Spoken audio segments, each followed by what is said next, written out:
ನಿನ್ನೆ ಎಪಿಸೋಡ್ ಅಲ್ಲಿ ಅಶ್ವಿನಿ ಮೇಡಮ್ ಅವರು ಗಿಲ್ಲಿಗೆ ಒಂದು ಮಾತು ಹೇಳ್ತಾರೆ. ಸುದೀಪ್ ಸರ್ ಒಂದು ಚಿಕ್ಕ ಗೇಮ್ ಕೊಡ್ತಾರೆ, ತುಂಬಾ ಕಿತ್ತಾಡ್ತಿರೋರ್ ಬಗ್ಗೆ, ಅಂದ್ರೆ ಅವ್ರವ್ರಿಗೆ ಒಳ್ಳೆ ವಿಷಯಗಳನ್ನ ಹೇಳಿ ಅಂತ. ಆಗ ಅಶ್ವಿನಿ ಮೇಡಮ್ ಅವರು ಗಿಲ್ಲಿ ಅವ್ರಿಗೆ ಹೇಳಿದ ಮಾತುಗಳು ನಿಜವಾಗ್ಲೂ ನನ್ಗೂ ಒಂದು ಕ್ಷಣ ಆ ಟೈಮ್ಗೆ ಎಮೋಷನಲ್ ಆಯ್ತು. ಅಷ್ಟೇ ಅಲ್ಲ, ನೀವು ಗಿಲ್ಲಿ ಅವ್ರನ್ನ ಆ ಟೈಮಲ್ಲಿ ನೋಡಿ ಒಂದು ಕ್ಷಣ ಅವರ ಫೇಸೇ ಕಂಪ್ಲೀಟ್ ಡಲ್ ಆಗುತ್ತೆ.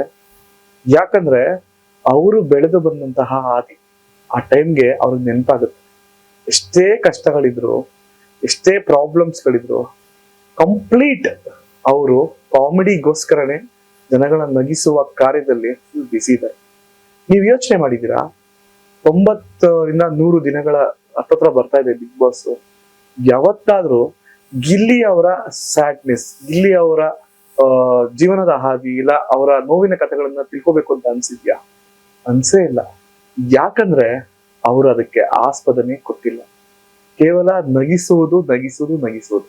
ಗಿಲ್ಲಿ ಅಂದ್ರೆ ಕಾಮಿಡಿ, ಪಂಚಸ್, ಡೈಲಾಗ್ಸು, ಸೊ ಅವರ ಒಂದು ಸೆನ್ಸ್ ಆಫ್ ಹ್ಯೂಮರ್ ಇಷ್ಟೇ ನೆನಪಾಗ್ತಾ ಇದೆ ನಮ್ಗೆ ಇಷ್ಟು ದಿನಗಳ ಕಾಲ.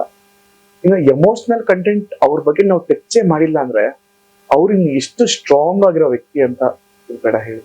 ಏನಕ್ಕಂದ್ರೆ ಅವ್ರು ಎಲ್ಲೂ ಅದಕ್ಕೆ ಆಸ್ಪದವೇ ಕೊಟ್ಟಿಲ್ಲ. ನಾನು ಇದೇ ಒಂದು ಲಾಸ್ಟ್ ಎಪಿಸೋಡ್ ಅಲ್ಲಿ ಇದನ್ನು ಮಾತಾಡಿದ್ದೆ. ಅವ್ರ ಅಪ್ಪ ಅಮ್ಮ ಬಂದಾಗೂ ಕೂಡ ತುಂಬಾನೇ ಡಿಗ್ನಿಟಿನ ನಡ್ಕೊಂತಹ ಗಿಲ್ಲಿ. ಎಲ್ಲೂ ಸಹ ಒಂದು ಚೂರು ಸಹ ಅವರ ಜೀವನದ ಕಹಿ ಘಟನೆ ಆಗಿರ್ಬೋದು, ಅವರು ಕಷ್ಟದ ದಿನಗಳನ್ನಾಗಿರ್ಬೋದು ನಮ್ಗೆ ನೆನ್ಸ್ಕೊಳ್ಳೋಕೆ ಕೊಡ್ಲಿಲ್ಲ.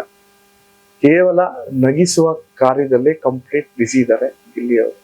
ಅಶ್ವಿನಿ ಮೇಡಮ್ ಅವ್ರು ಹೇಳಿದ್ದು ಇದೆ, ಎಷ್ಟೇ ನೋವಿದ್ರು, ಎಷ್ಟೇ ಕಷ್ಟ ಇದ್ರು ಅದನ್ನ ತೋರಿಸ್ಕೊಳ್ದೆ, ಅದನ್ನ ವೀಕ್ನೆಸ್ ಆಗಿ ಮಾಡ್ಕೊಳ್ದೆ ಎದ್ದು ನಿಂತು ಇವತ್ತು ಒನ್ ಮ್ಯಾನ್ ಶೋ ಕೊಡ್ತಾ ಇದ್ದಾರೆ ಗಿಲ್ಲಿ ಅವರು. ನೀವು ಅದನ್ನ ಮಿಸ್ ಮಾಡಿದ್ರೆ ಆ ಒಂದು ಸ್ಟೇಟ್ಮೆಂಟ್ ದಯವಿಟ್ಟು ಕೇಳಿ. ಆ ಟೈಮ್ನಲ್ಲಿ ಗಿಲ್ಲಿ ಅವರ ಫೇಸ್ ಒಂದು ಕ್ಷಣ ಎಮೋಷನಲ್ ಆಗೋದಂತೂ ಗ್ಯಾರಂಟಿ ನೀವು ಕೂಡ. ಅಂಡ್ ಇದನ್ನ ಕೇಳಿರೋರ್ಗೆ ನಂತರನೇ ಅನ್ಸಿದ್ಯಾ ಗೊತ್ತಿಲ್ಲ. ಅನ್ಸಿದ್ರೆ ನೀವು ಸಹ ಕಮೆಂಟ್ ಮಾಡಿ. ನಮಸ್ಕಾರ.